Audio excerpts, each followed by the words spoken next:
All right, guys. A couple of weeks ago, I did a video on John Byrne's Action Comics show and all those. And one of the viewers on there made a comment on there that kind of like, planted a little seed. I'm like, hey, let's check this out. So basically, the viewer was 211 of 211, 211 of 211.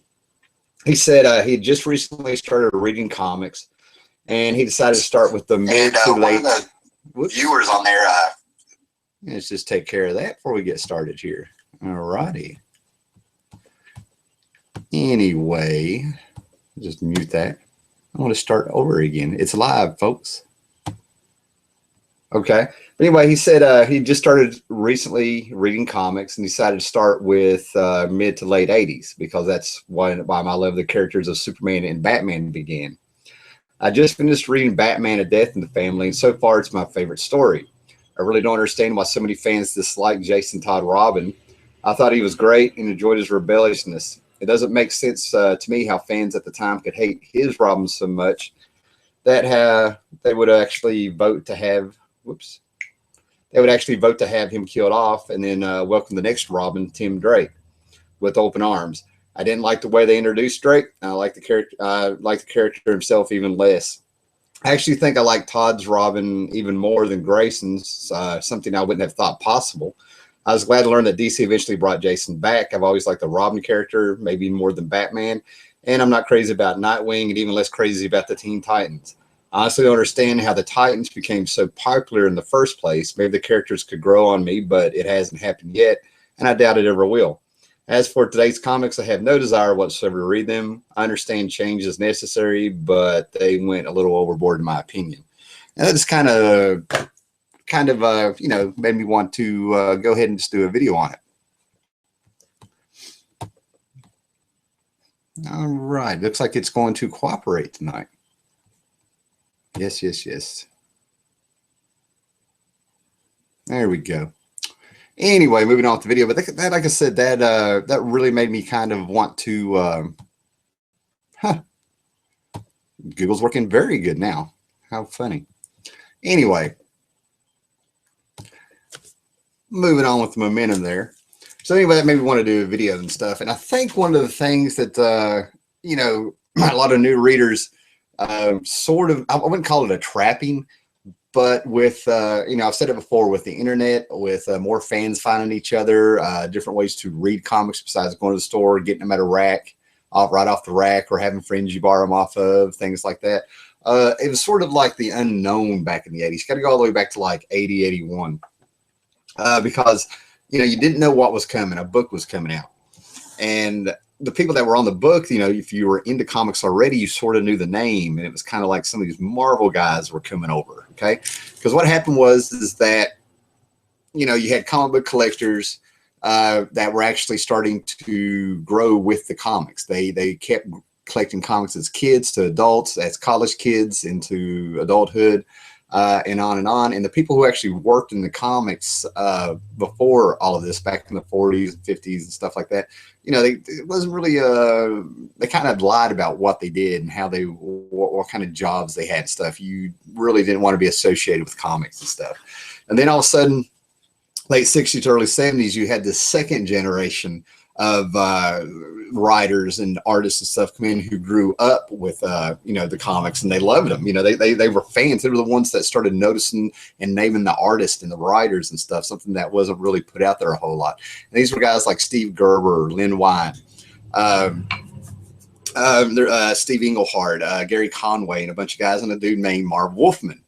And Marv Wolfman came on there in the 70s, and he did like Tomb of Dracula, and he did some Fantastic Four, and he was around. He was an editor, and he was the guy when he met George Perez. He actually kind of challenged Perez, saying you need to learn some drawing skills, learn perspective and things like that. So all of a sudden, these guys who made their name at Marvel kind of brought some of their fans over to DC. Like, what are they doing? And Marv Wolfman and George Perez jumped on a book called Teen Titans #1. At this point, this was just the Justice Junior Justice League, and the stories were, these were just sidekicks, and they all get their moment in the sun and stuff. Then all of a sudden, Marv Wolfman comes out, And when Marv Wolfman gets on here, you know, he takes a couple of characters from the original one, and he and George Perez come out with 3 new characters: Raven, Starfire, and Cyborg. Okay, this is the dawning of the 80s and stuff, right? And this was also a time where one of the most popular books out there, where it was, you know, Chris Claremont and John Byrne on Uncanny X-Men. They were doing Dark Phoenix and all these great things were coming on. They were just on fire. They took the X-Men, who were nothing, and ended up making them big. Again, something that started with Len Wein, one of the second generation guys and stuff. But the Titans and the X-Men went neck and neck in sales, man, to where it ended up having a crossover in, I think, around 82 and 83. But anyway, but one of the things you got to understand, what made this book so popular, a man named George Perez. The way I remember it, it was people who were talking about George Perez, his art, blowing it out of the water with these guys. He had a character named Starfire who was basically in a metal bikini. Then he had this dark character named Raven, and it was just a great book. So we went neck and neck. But the difference is that before this, a lot of the DC books didn't really go anywhere. It was just like character of the month, villain of the month, just a little more like a strip. Nothing really changed. And what nobody saw coming was Marv Wolfman actually started having these characters grow up. He took the Teen Titans and they went on. And this was genius for him to do this in 1980, because I've seen books like X-Force, when they turned into a bunch of kids, and the Harbinger and New Mutants and Fallen Angels and some other books and stuff like that. So the books that actually hung around started out with a little group of kids and stuff like that. The kids didn't grow, but the readers who started out those books did grow up, and they wanted to change. And that's one of the reasons why all those books died. So all of a sudden, Marv Wolfman comes over here, and George Perez comes over here, and this book is different. There's some momentum. And one of the first things he did was the way he was writing Robin. Now that I went out there and started noticing this, because for as many Batman fans that are out there, as a kid, and I was getting all these books like the Batman and Outsiders and stuff, which I'll get to in a minute. There was like a little history. There's a little Batman history here that lasted about 2 or 3 years that a lot of people did not put together, or haven't put together yet. That I've talked about this before, way back in some videos and stuff. But Robin came into this book, and Marv Wolfman was writing him in a different way. You could tell he was trained by Batman. He had mannerisms of Batman, but instead of being a Batman clone, all of a sudden it's kind of like Robin was sort of coming into his own. Robin's being wrote very cool. You know, Robin even was able to take down the Green Lantern in #4. He took off his yellow cape. You know, up to this time, you know, it's Robin. You know, bright suit and nothing but something to get captured as a plot device. So Batman has somebody to save and all this stuff. And all of a sudden, Robin comes in here and he's competent and he's a detective and he's smart and he's doing this team. And you see the little mannerisms of Batman where you know he's been trained by the best. But he took down Green Lantern because he looked at Green Lantern and said, "You don't like yellow?" And he takes off his cape and wraps it around his hand and hands that, you know, Green Lantern his ass that way, which was very cool. So all of a sudden, what Marv Wolfman did is these characters were growing up, man. There was, there was characters dating in here and implying that these were, you know, adult relationships to a certain extent. And as the characters grew up and they were having that angst and real problems with their parents, of course, done in a superhero manner and stuff, it touched the base, and Robin was coming on in his own. Now, how this reflected in the Batman books is that as Robin was getting with the Titans and leading the Titans, and they were actually saving the world, like from Trigon, and they were fighting the Brotherhood of Evil, and Deathstroke came in. They were fighting some freaking villains that you didn't know why the Justice League and all them weren't going after them. I mean, the stakes were pretty high. Thus, they were going neck and neck with the X-Men. And there was stuff going on in the book. And as the momentum grew and the plots went out, and Marv Wolfman and George Perez helped co-plot a lot of this stuff too. You know, these characters were starting to grow up, and it ended up with Dick Grayson, Robin quitting, and Kid Flash quitting. Different reasons, of course, but you know, he outgrew Robin, and Batman wasn't handling this well in his book. That's where the secret comes in. A lot of people were becoming Dick Grayson fans all of a sudden. Where's this going with it? But in the comics, what you had to look at in the big picture, because they didn't spoon feed to it, this was making Batman a little bit darker, more of a dick. He was lashing out at people. He was changing his character. I wish I could go back and read some of those books, but I got rid of those stuff. You know, it was sort of subtle. If you weren't reading the Titans, you wouldn't have caught on to it and stuff, but it was messing them up. And then while all of a sudden it happened, you know, Batman and Outsiders comes out. Batman tells off the Justice League for what he does, and he ends up recruiting a bunch of other guys, and they became the Outsiders, and he's going to train them, and they're going to do it right. and he thinks he's making all those mistakes. But what it is Batman is hurting because, you know, Robin's left him. Robin's growing up. Batman can't handle it. He's already lost one family, and now somebody he raised and became a family is moving on, becoming his own person. And what's he do? He ends up having about 5 people trying to replace Robin and stuff. And as they went on and he trains them, it's like having a bunch of sidekicks, but the outsiders eventually became their own. And meanwhile, over in the Titans, you know, Dick Grayson became Nightwing, and man, did this freaking thing take off. You know, Nightwing's still around, and you know, even with the disco-like costume and stuff, people thought it was cool, and it changed over time. And Dick Grayson went from being Robin to Dick Grayson. But you know, people who didn't read comics, you know, this is there's no internet out there, folks. No anything. You know, comic book collectors knew it. But people had it instilled within that it's always going to be Batman and Robin, Dick Grayson, Bruce Wayne. They knew it thanks to the TV show in the 60s and, you know, casual viewers and the cartoons in the 70s and 80s like Super Friends and New Adventures of Batman. It was just instilled. It's right up there with Superman, Lois, and Jimmy Olsen. They're all part of a package, right? So basically what happened was this all came together for me when they had a Teen Titans and Outsiders crossover. And they finally kind of spell it out for you, how Batman was missing Robin. And this is kind of why he got the Outsiders together. And they finally shake hands, and both teams are like, oh, how sweet, they're making up. And then still, you know, you think it's all right. Robin continues being Nightwing and stuff. Batman has no Robin. He gets darker and darker. He loses it. I always felt like I'm real careful about how I talk about Batman. Now, I can talk about Robins and other characters, but when it comes to Batman, I have watched so much Batman my entire life. I've read so many interviews by Denny O'Neil and Frank Miller and Neil Adams and a little bit of Jim Aparo here and there, and you know, people that have worked, Grant Morrison, that when I talk about Batman, I can't separate what were my ideas and my interpretations you know, from what I've read and stuff, you know, which ones are mine. But when it comes to Robin and Dick Grayson and the rest of the Batman cast and the villains and stuff, you know, it's all me. I can get into that, but I'm real careful. But, you know, I've always felt like Batman needs Robin to a certain extent because he kind of brings them out of the light. That's the, hey, Comic Crypto Castle Hills. What's going on, brother? Thanks for watching. So anyway, I always felt that, you know, Robin is what keeps Batman from going way down into the abyss. And when Batman brought in Robin, you know, he was at a carnival. He saw Robin's parents die, and he saw a little kid there. And the first thing you want to do is think, oh, he's, you know, he sees himself in there and stuff like that.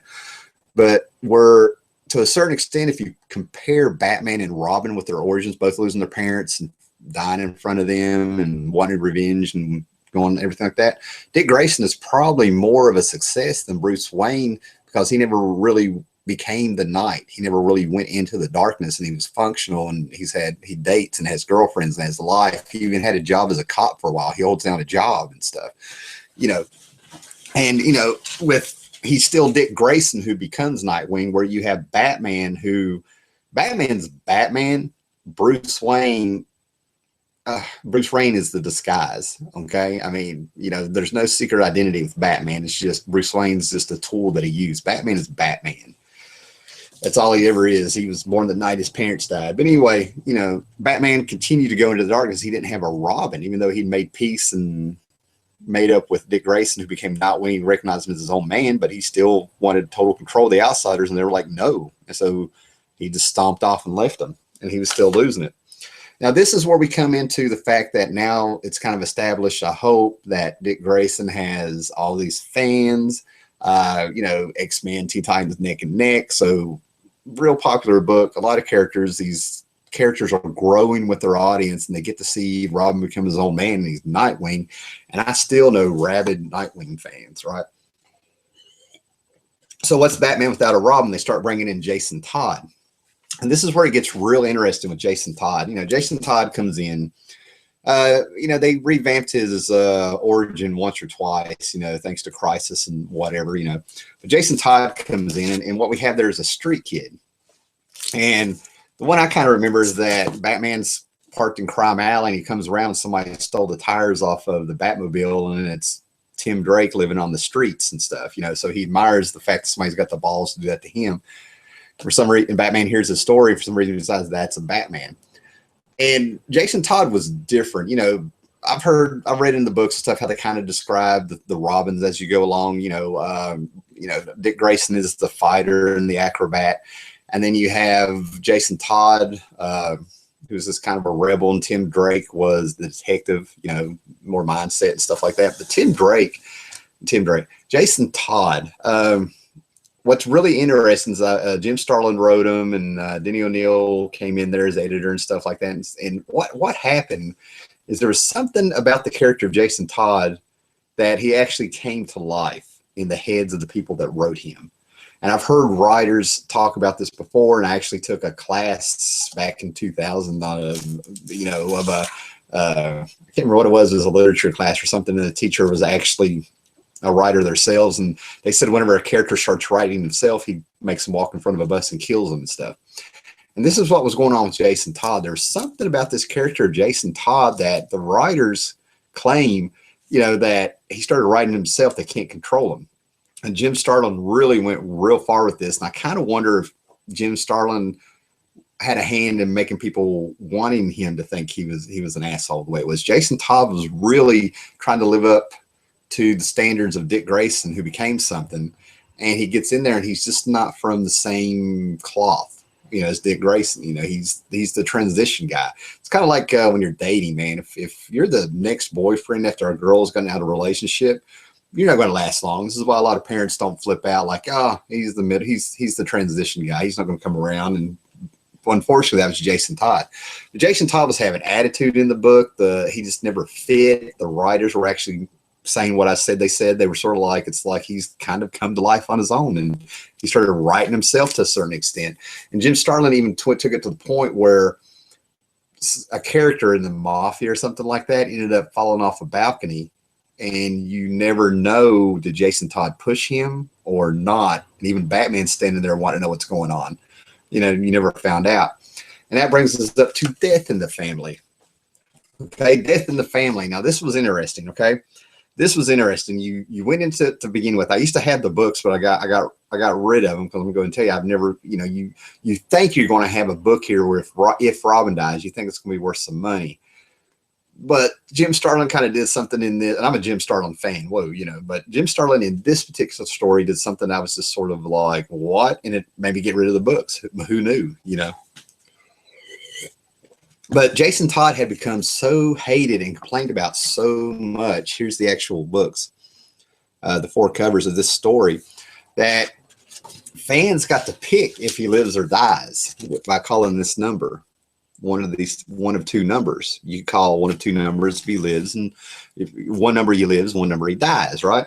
And it amazed me because, you know, back when they had, you know, I can't remember what it was, back in like 85, 86, and probably for a few years, MTV used to have a thing that at 6 o'clock, they would show the top requested videos. You had a certain number of hours a day to call their 800 number, and MTV you could vote and tell them what video you wanted and vote, and they would play those 10 videos. And I thought it was always crap because when me and my buddies would try to call, you never got through. So I get off the bus, I get the book, and I'm with 1 or 2 of my friends or something. I'm like, I'm going to go try it. I went to a pay phone and I got through. Not only to get through, I got my money back, and I voted for him to die. You know, I admit it. I can't remember so much of the phone call because I'm like, I got through, guys. You know what I mean? I'm like, I couldn't believe it. And I was like, kill him, and I think, you know, or something. Or I got to thank you or something for calling, and it's been recorded. I don't know. It was something like that. Anyway, so I voted for him to die. And what was amazing is that you got to understand, in comic book deaths, there's stories, there are characters and stuff. And as a kid, you know, when you saw death in comic books up to this point, it was always sort of, you know, it was sort of like quick and clean. You know, even when Jean Grey died, man, it was like, zap, you know, in the back. That was it. You know, it was death, and, you know, nobody really suffered and stuff. Jim Starlin writes this. It's time to go. He's going to die. It's time. And not only does he blow him up, but Joker gives him a brutal beating that just disturbed me. And seriously, as a kid, I think I was like 14 or something when this came out, man, it kind of disturbed me. I felt responsible, man. That was one of the most brutal deaths up to that time. And that was a reflection of, like, that's how bad this character had gotten hate for the way I remember fandom talking about it and stuff, you know, with my friends and stuff. The guy was just an asshole, and he just was incorrigible. And, you know, it was just really weird to see a death like that. even at a young age, as a comic book character, you know, brutal. You know, I mean, you had independent books and stuff like that where, you know, they had more mature themes and stuff, but that was kind of shocking to see a Batman get took down like that. Not Batman, a Robin get took down like that. But why did I get rid of the books and stuff? You know, after seeing that brutal beating, I don't know what the hell they were thinking, you know, but Joker pops up and he ends up being a diplomat for a Middle Eastern country. He pops up at the UN after, you know, Batman, you know, was going to bring him in and stuff like that. But I don't know if this was a political statement on the Middle East or what was going on, having the Joker be a diplomat. Does he has diplomatic immunity and he can't be touched? And I'm like, what the hell, man? You know, and I hate politics in my comics. I really do. So I hope that's not what's going on. But yeah, you had Robin died and you end up putting the Joker at the UN, and kind of fell flat for me, you know, so I had no problem selling those books and getting rid of them. And actually, I think I sold those books in 1990, and I got like $35 for them, which I think is an outstanding price back then, because they weren't, I don't think they were worth anywhere near that and stuff, right? But I digress. Okay, so once again, we're back in this whole idea of you know, Batman is without a Robin again. There'll never be a Robin again because one died, and you're just like, you know, I think editorially and stuff, I don't know if fans, you know, Nightwing was going on still in the Teen Titans and stuff, and there's an odd era, an odd time in comics because Crisis had happened, and a lot of books were coming out, and you had you know, Millennium come out after Crisis. They started having their yearly events, Invasion coming out, and somewhere along the line, somebody spoke up about needing a Robin. I don't know if it was editorially or if it was, you know, fans. No idea. No idea. Let me check the comments real quick and move on here. Did they ever write the book if he lived? I'll get to that. JCH 2020. You say, did they ever write a book where he lived? I'll get to that. Too bad Jason's death was pissed all over Thread Hood. Oh my. We got the Batman fans of on each side out there. It's awesome. Okay. So basically, they started getting a story, and then, you know, the Teen Titans and stuff. We got Tim Drake. Okay, this isn't about Tim Drake, but we got Tim Drake. Okay, and we got another Robin and stuff. Right, it's quite the journey, and that's another thing with the books in the '80s and stuff, where things kind of took off. You kind of had a journey with a lot of these characters becoming Robin. Then we get our third Robin. And I remember in the story, Batman set up some rules and stuff, right? Like how this Robin was going to act. You're going to watch. You're going to do this. You're going to do that. No biggie, right? So years later, man, it's one of the, you know, you kind of thought Jason Todd was one of those deaths that would haunt Batman. You know, it was a linchpin point in Batman history. It was something that, you know, creators could go to have Batman reminisce or have it affect the way he does things and stuff. It'd be touched on every now and then. Or Jason Todd would be, you know, the ghost of Jason Todd would be pointing at him. I got a mud pack here. I got more books and stuff, right? But, you know, it became a linchpin. Here you go. Like, it would start haunting him, death of Jason Todd. They got some stories out of it, some mileage out of it. Then in 2003, Jim Lee and Jeff Loeb came on and did this historic run on Batman called Hush. And as you find out, trying to figure out who the villain is that's doing all these things to Batman and set all these things in motion, you know, you start getting hinted at that it may be Jason Todd. And you know, the death of Jason Todd, for him to come back the way this did it, you actually were hoping it was him. You know, that makes it one of the most personal things. Yeah, it's kind of lame when a character comes back, but my reaction was they're leading up to this, and the way they're building up to this, that's kind of cool. And when you see the villain in it, it's Hush.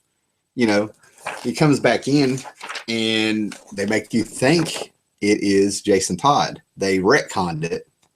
I'm not going to tell you who it was, but it ended up not being Jason Todd. And to me, it made the freaking story fall flat. You know, all of a sudden we got this cool story about him dealing with it and stuff. And what was cool about it, this is when Red Hood had come back, and he's a villain, and he's taking it real personal with Batman. It also comes to stand that this is a character who died, who got voted by the fans to be killed. This could be his way of being a middle finger, like, you didn't like me, so I'll give you a reason not to like me. It's like this is his chance to become a super villain.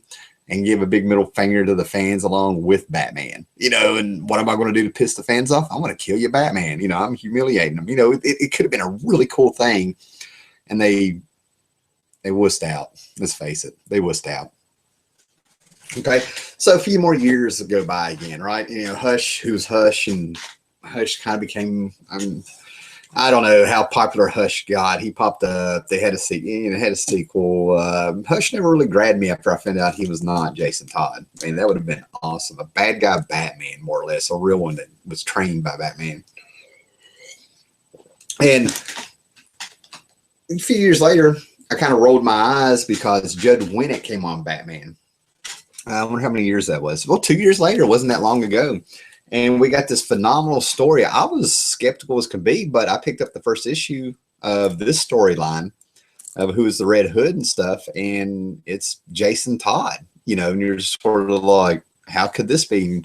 After the way Hush fell out, it kind of, my reaction was this was them trying to make up for the end of Hush, but Judd Winnick made it something completely different. It kind of gave me the idea that he probably had to talk DC into letting him do it. I don't know, man, but it turned into this really great story. But through the whole thing, you're kind of wondering how did he, you know, how did he come back? You know, they're not really explaining it. In everybody's mind with the Ra's al Ghul, Ra's al Ghul, however you want to say it. There are two schools of how you say that. But you know, what did he go in the Lazarus pit and stuff? And they were trying to say, oh no, that's not it and stuff. And you're like, oh my God, when he took the Lazarus pit out, you just have no idea. And it ended up being a very lame reason. But I wish I found the Titan book. There's an issue of the Titans where the Red Hood popped up at the time. And this is when I actually finally had some sympathy for Jason Todd, the character, you know, because as he's walking through Titan's Tower or whatever they were using at the time, he's looking around at all the Titans that have statues that have been killed, you know, in action and stuff. And he's like, I was a Titan. Where's my statue? I died. And then as you go on with the story in Batman and stuff, you kind of find out that he's like, I'm not mad at you for letting the Joker kill me. I'm mad at you because you let the fucker live. You know, why didn't you avenge me? Didn't it hurt you? What? You know, what? He felt unloved and he's walking around, and it's right. He kind of got ignored by the writers and the fans in a way. It was really cool to all of a sudden to read this big picture of it. If you think about Jason Todd, man, even I'm a comic book character. The fans killed me. They didn't like me. I get ignored. The Titans don't have a statue of me. Joker's still living. What the hell, man? What the hell? You know, just, you know, he's been abandoned by everybody his entire life, the way they wrote the story and stuff. And all of a sudden, I kind of started coming around. This was a great story. Now, a minute ago, you asked me, did they ever do the story what if Jason Todd had ever lived? And kind of, sort of. That was in Batman Annual number 25, right? This kind of revealed how he lived. And Judd Winnick went back all the way back to Death in the Family because they had 1 month to take the votes and get the book out, and they didn't know if the fans were going to let him live or let him die. So Jim Aparo actually did 2 versions of the story on certain pages, one if he lived and one if he died. And then John Starlin was going to come in and have the dialogue set up to frame it. You know, they didn't have to do a whole book, just change a few words here and there and a few pages and stuff. And we got, I don't know, a page or 2 in this of what if he had lived. And it was the lamest damn shit how they came back. You could tell it was from high above on what they had to do. They tied it into Infinite Crisis, and it was Superboy punching a magic interdimensional wall, changing time, you know. But we get an even better story. Let me move us over here. I wish I'd gotten this out before. But Judd Winnick was able to sell the story, and I don't mean sell like he made money, of the Red Hood in a direct DVD, one of the best Batman cartoons ever, where it is the Lazarus pit that comes in, and I felt like he got to tell the story he did, and he had to pitch it. He had to pitch the story to Paul Dini and to Bruce Timm. And Bruce Timm said he had a list of questions that he expected an answer to fill the story in, and he just had to put it right back down because after Judd Winnick told them the whole story, he'd filled in every plot hole, gap, and question that Bruce Timm had. So to me, this is just fantastic. The Red Hood kind of made me a fan. I'm not a huge fan of the Red Hood, but at this time, I'm like, that's a very cool piece of Batman history. So going all the way back to the beginning of the video where I read 211 of 211's comment about he doesn't understand why people hated him. You really had to be there. That's one of the things. The momentum was there. This was all new. Nobody knew who Jason Todd was. They had never tried to really replace Robin before, and you had the fans that had grown up with Batman and Robin. It was a story of its era and of the time, and during a time when DC was in change and was taking some risk and doing things. On top of the fact that the chaos factor came in, where this character sort of came to life a little bit and sort of wrote himself, and the writers couldn't really fit him in just right because he was writing himself and stuff. And I do believe that. I do believe that because I've heard other writers talk about that before and stuff. Yeah, that's why they didn't like him, and they embraced Tim Drake. Tim Drake wasn't abrasive. He was, he kind of stepped in and had a lot more respect for Dick Grayson as Robin also, which I don't think Jason Todd had. He kind of looked up to him a little bit and stuff. And they actually had an era where Dick Grayson became Batman after Nightfall, and we had Tim Drake as Robin and Dick Grayson as Batman, as the Batman and Robin team. It came on the Legacy and stuff, So let me check the comments and stuff. I don't really have a whole lot. If there's any questions, I'll stick around for a minute and see what's going on. In my opinion, Jason should have stayed dead. With Jason back to the greatest tragedy in Batman's history is particularly unwritten. Yeah, Batman's dark times are still there, but they carry less weight. That's by Donnie St. Pierre. Yeah, looks like there's not a lot of fans of the fact that Jason Todd even come back, and I get that. I've got some story. I know some comic book stories where I'm like, why did you even touch it? Why did you even come back? Why did you do that? We've looked up with things like Bucky Barnes coming back, where that ended up being fantastic and stuff. But they did something stupid with having Uncle Ben of Spider-Man in another dimension. So no, you don't touch Uncle Ben. That would be pissed off of it. Let me see if there's any more questions here. I might call it a night, guys. I appreciate everybody that's come in. And yeah, that's it. So thanks to Comic Crypt of Castle Hills. Thanks to JCH 2020. Thanks to Donnie St. Pierre and whoever the other couple of people are. Appreciate you viewing in. And hope it was kind of cool. Hope 211 of 211 sees this. You kind of caused it to happen. All right, guys, have a great weekend. Later.